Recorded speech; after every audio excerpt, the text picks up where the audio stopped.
حضرت خالد بن ولید رضی اللہ تعالیٰ عنہ نا میدان جنگ کے بڑے ماہر تھے. بندے کو نا کام زندگی میں ایک آدھی کرنا چاہیے، پر جو کرنا چاہیے سونا کر کے کرنا چاہیے. ہم سارے کرنا چاہتے ہیں، ہوتا ایک بھی ٹھیک نہیں. سارے کرتے ہیں ہم، ایک کر لو اور جتنا کرو اچھا کر کے کرو. بہترین زبردست قسم کے ماہر تھے حضرت خالد بن ولید جنگ کے. سیدنا فاروق اعظم رضی اللہ تعالیٰ عنہ کا زمانہ تھا، تو آپ کو پتہ ہے جناب عمر کے زمانے میں فتوحات بہت زیادہ ہوئی، بڑی برکت ہوئی. فتوحات ہو رہی تھی، جدھر حضرت خالد بن ولید جاتے فتح ہوتی. کچھ لوگوں نے کہنا شروع کر دیا خالد جدھر بھی جاتے فتح ہوتی، خالد جدھر بھی جاتے فتح ہوتی. ایک بات دلوں میں آئی، حضرت عمر بڑے سمجھدار تھے، ہر معاملے میں اللہ تعالیٰ نے فراست عطا کی. سیدنا فاروق اعظم نے نا حضرت سعد بن ابی وقاص رضی اللہ تعالیٰ عنہ کو ایک خط دیا، فرمایا میرا خط لے جاؤ اور عین میدان جنگ میں جہاں حضرت خالد بن ولید سپہ سالار ہیں ان کو جا کے میرا خط دو، ان سے کہو کہ آج کے بعد آپ سپہ سالار کوئی نہیں. اگر آپ نے ایک سپاہی کی حیثیت سے میدان میں لڑنا ہے تو سو بسم اللہ، ورنہ واپس آ جائے مدینہ شریف. یہاں اگر نیچے والے آفیسر کی ترقی اوپر چلی جائے نا تو جو درمیان والا ہوتا ہے وہ ریزائن کر جاتا ہے. وہ کہتا ہے میں اپنے جونیئر کو سلوٹ کروں گا، یہ کیسے ہو سکتا ہے، لوگ چھوڑ جاتے ہیں. اور پھر ایک آدمی کو سپہ سالار سے اٹھا کے آپ یہ حضرت عمر دکھانا چاہتے تھے. جناب فاروق اعظم نے کہا ان سے کہیے گا اگر آپ رہنا چاہیں تو آپ سپہ سالار بھی سپاہی ہیں، مجاہدین کی صفوں میں لڑے. کمان اب حضرت صاحب بن ابی وقاص کے ہاتھ میں، دل میں ہوتی نہ کوئی اور شے تو واپس آتے. واپس کیا آنا تھا، اللہ ماشاءاللہ ہمارے ہاں تو گروپ بنتے ہیں، چھوٹے چھوٹے گروپ. کسی کو کسی غلطی پہ ڈانٹ دیا جائے وہ ملی نقصان کرتا ہے، گروپنگ کرتا ہے، اداروں میں، جماعتوں میں، تنظیموں میں گروپ بندی کرتے ہیں. لوگ اپنی غلطی نہیں مانیں گے، گروہ بندی کریں گے. حضرت خالد بن ولید رضی اللہ تعالیٰ عنہ کو خط ملا حضرت سعد بن ابی وقاص کا. اب لوگوں کی مختلف آرات تھی، دیکھیں کیا ہوتا ہے. اللہ اکبر. حضرت خالد بن ولید نے خط پڑھا، جھنڈا جناب سعد بن ابی وقاص کو تھمایا، لوگوں کو اعلان کیا کہ حضرت فاروق نے اب انہیں بنا دیا ہے. لوگوں نے پوچھا حضور اب آپ مدینہ شریف جائیں گے؟ یہ بھی دل ہے، یہ بھی ایک دل ہے. حضرت خالد بن ولید کہنے لگے مدینہ شریف کیوں جاؤں گا، میدان کا آدمی ہوں، میدان میں رہوں گا. کہا جناب آپ سپہ سالار نہیں ہیں تو اب کیا ہوگا؟ فرمانے لگے میں رسول اللہ کا نوکر ہوں، میں سپہ سالاری کے لیے نہیں لڑ رہا، رب رسول کی رضا کے لیے میدان میں کھڑا ہوں، مجھے سپہ سالاری کی ضرورت نہیں. جب تک آپ اپنے دل کی یہ حالت نہیں بنا لیتے کہ میں جہاں ہوں مدینے والے کا غلام ہوں، مجھے کسی گروہ میں نہیں پڑنا، مجھے کسی سختی کا شکار نہیں ہونا، اپنی طبیعتوں کو جب تک ہم نرم نہیں کر. میں ایک دوست آگے ایک دن بھاگے کہنے لگے صاحب ایک گل کرنی. میں کہا جی کرو. کہنے لگے لوگ مولویوں نے بڑے خلاف نے، میں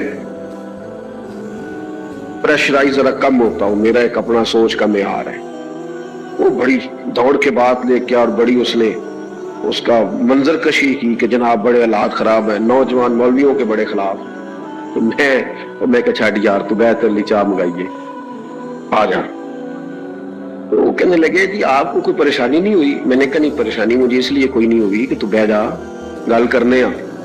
پانی شانی پلایا، چائے پلائی. تو پھر کہنے لگے جی میں نا 5 7 10 نوجوانوں کے بیچ بیٹھا تھا تو میرا خیال تھا ایک تو علماء کے حق میں بولے، لیکن وہ اللہ ماشاءاللہ جماعت کا ذہن ہی اور تھا. میں نے کہا آپ ایسا نہیں ہے، 4 5 لوگوں سے آپ ملے ہیں، میرے ساتھ چلیں. ہاں آپ آئیں. میں کئی دفعہ اندر ہی اندر گھٹ جاتا ہوں کہ یار یہ چڑھتی جوانی اور میری گاڑی کے پیچھے بھاگ رہا ہے اس عمر میں اور اس طرح تڑپ کے. ابھی مجھے ایک بچے ملے اور دوست ملے جوان، اور مجھے مل کر وہ پڑے، اور پینٹ شرٹ والا بچہ اور کلین شیپ بچہ اور اس طرح کسی دیندار سے مل کے روئے تو بے موسم پھل نہیں.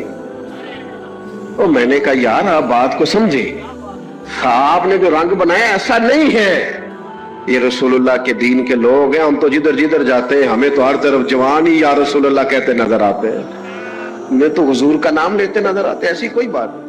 عرفہ بن ربیع حضور کے غلام ہے، وہ روایت کرتے ہیں، کہتے ہیں جب جبلہ اہم کے خلاف ہم لڑنے گئے روم کی فوجیں بھی تھی اور عرب کے دیگر قبائل کی فوجیں بھی. کہتے ہیں ہمارے سپہ سالار کا نام حضرت خالد بن ولید تھا. تو گزارش کرنی ہے, اب مدعا کیا سنانا ہے, اب تو بات کرنی ہے. فرماتے میں آگے بڑھا اور جیسے بھی ہوا میں نے حضرت عمار بن یاسر کو راضی کیا. حضرت عمار کہتے ایک وقت وہ تھا اور ایک وقت یہ ہے. جب دونوں وقتوں کو دیکھتا ہوں تو کہتا ہوں الحمدللہ رب العالمین. یہ ساری تعریفیں اس رب کے لیے ہیں جو تمام جہانوں کو پالنے والا. وقت دے معاملات کو, ٹائم دے. آپ دیکھیں اللہ تبارک و تعالیٰ بڑا قریب ہے. حضرت صاحب بن نبی وقاص نے قادسیہ پہ حملہ کیا تو بدھ مت عیسائی یہودی سارے کا ایک قلعہ بند ہوگا. چاروں جانب دیوار تھی قلعے کی, کوئی بڑی فصیل لمبی چوڑی, بڑا لمبا چوڑا گیٹ. باہر ہی نکلتے, باہر نکلے تو جان کو ہوگا. ایک علاقہ تھا وہ قلعہ بند ہو گیا. حضرت صاحب بن نبی وقاص نے انتظار کیا, وہ باہر ہی نکلتے. انہوں نے پہلے سے پلاننگ کی جی کو مہینے کا راشن لے کے وہ اندر چلے گئے. جناب صاحب بن نبی وقاص کہنے لگے بھئی اب یہ دیوار تو گرانی پڑے گی. یہ دیوار ہے کیسے؟ فرمانے لگے ایمان کی قوت سے.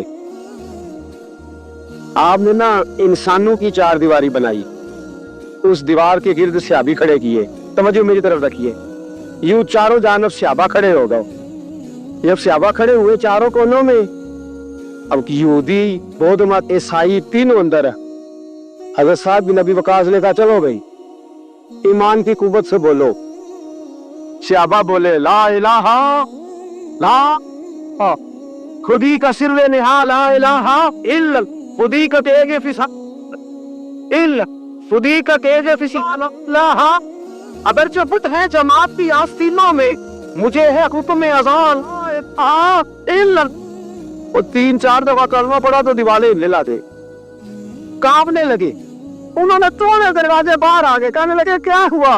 حضرت صاحب بن نبی وقاص کہنے لگے کافرو بھائی مانو, ابھی تو ہم نے ایمان کا پہلا کلمہ بھی آدھا پڑھا ہے. ابھی تو ایمان کا پہلا کلمہ بھی لا الہ آدھا پڑھا ہے. اگر محمد رسول اللہ پڑھ لیتے تو تمہارا بچتا ہی کچھ نہ. ابھی تو ایمان کا پہلا کلمہ بھی آدھا پڑھا ہے اور تمہاری دیواروں میں دراڑیں پڑ گئی ہیں. اللہ کرے میری ملت ایمان کا کلمہ ہی ڈانٹ کے پڑھنے لگ جائے. اگرچہ بت ہیں جماعت کی آستینوں میں, پر مجھے حکم اذان لا الہ. اور یہ دور اپنے ابراہیم کی تلاش میں, صنم کدا ہے جہاں لا الہ. 12 اور پکڑو ان کو مارو. جس دن ابو جہل آیا نا بدر میں, اس نے جاسوس بھیجا. محمد بن عینیہ تھے یا عروہ بن مسعود, 2 مختلف نام کتابوں میں آتے. وہ جاسوس چیک کر کے گیا مسلمانوں کو واپس. ابو جہل سے کہنے لگا 313 312 بندے, کچھ بچے کچھ بوڑھے کچھ کمزور ہیں. ابو جہل بڑا کھلکھلا کے ایسا کہنے لگا ان کو نا پشتوں پہ باندھ لو, گھوڑوں کی پشتوں پہ.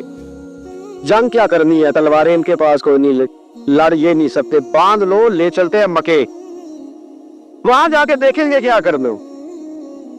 محمد بن عینیہ کہنے لگے ابو جہل ہوش کر, ہوش کر, تلواریں کوئی نہیں, زرہیں کوئی نہیں, پر میں ان کا ایمان دیکھ آیا.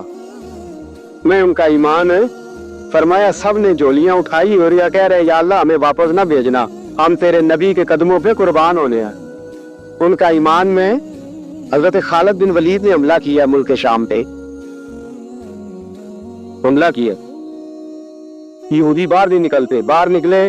ان کا بہت بڑا لیڈر مذاکرات کرنے آیا تو ہاتھ میں زہر کی پڑیا ہے. فرمایا یہ کیا ہے؟ مذاکرات کرنے آیا تو یہ کیا؟ کہنے لگا زہر. کیا مطلب؟ کہنے لگا اگر مذاکرات ناکام ہوئے تو زہر کھا کے مر جاؤں گا, مسلمانوں کو کبھی اقتدار نہیں دوں گا. تو آپ فرمانے لگے زہر بھی تب بھی اثر کرے گا نا جب میرا اللہ چاہے گا. کس کی قوت ہے؟ ایمان. کس کی قوت ہے؟ زہر کب اثر کرے گا؟ جب اللہ. تو کہنے لگا یہ بڑا زہریلا زہر ہے ہمارے علاقے کا, یہ تو کسی کے ناک میں ذرا ہوا سے چلا جائے تو بندہ مر جاتا ہے. آپ فرمانے لگے بندہ تب بھی مرتا ہے جب اللہ مارے, اور جسے اللہ نہ مارے مر سکتا. وہ کہنے لگا کیسے ہو سکتا ہے؟ فرمایا لاؤ ادھر. حضرت خالد بن ولید. اور بھائی طاقتیں ایمان کی قوت سے ملتی ہیں, نت ایمان کی قوت سے. اور میں بلا سارے یہودی سارے آ گئے. اور میں تم کہتے ہو زہر ہوا کے ذریعے ناک میں بھی چلا جائے تو بندہ مر جاتا ہے. پوری پڑیا زہر کی جناب خالد کھا گئے, پانی کا گلاس پی گئے, 18 رکعتیں نفل بھی پڑھ گئے.